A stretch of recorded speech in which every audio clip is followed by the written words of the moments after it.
Hi there. So this is another short video focusing on Brexit. Now, repetition is one of my favourite areas of rhetoric.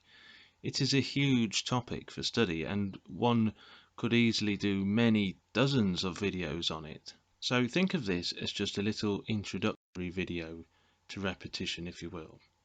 In Cudden's Dictionary of Literary Terms, it says that repetition is an essential unifying element in nearly all poetry and much prose. But as this is one of my rhetorical analysis commentaries on contemporary politics, the type of repetition I'm going to explore today is sadly not a very literary one.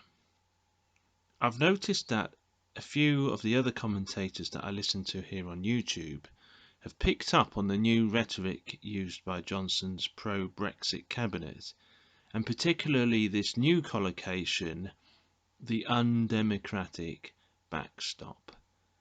So basically, for those who are not familiar with all the technical terms surrounding Brexit, the necessary installation of a hard border between the Republic of Ireland and Northern Ireland is what is being referred to when you hear the term backstop used in Brexit commentaries.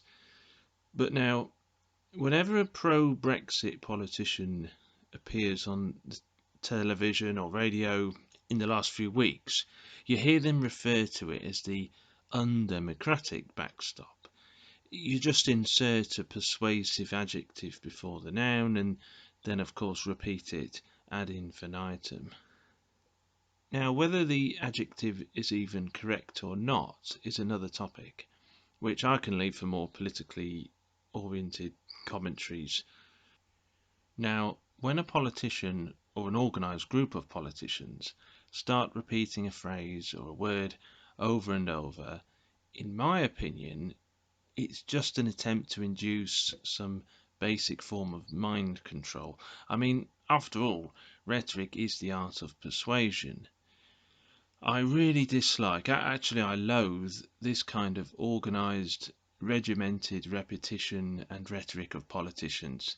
Yes, I love poetic uses of repetition, of which I will show many great examples in future videos. But this kind of repetition is not at all poetic. In fact, it's anti-poetic. It's devoid of any individuality or worth. It's to plant a seed in people's heads to make them associate the backstop as not just a bad thing, which everyone agrees that it is, but to make it seem that Europe are entirely to blame, also to remind us of the supposedly undemocratic nature of Europe, and lastly to just hammer home this whole rhetoric of democracy being under attack by pro-Remain naysayers.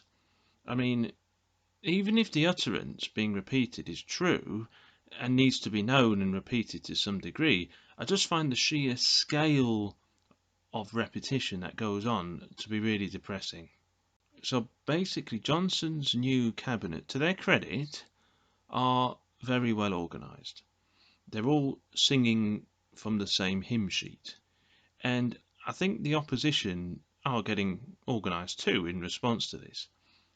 It's as though the battle lines have been drawn and the troops are taking up their positions. But this, at the moment, is a war of words. More or less everything you hear from politicians is just a load of hot air.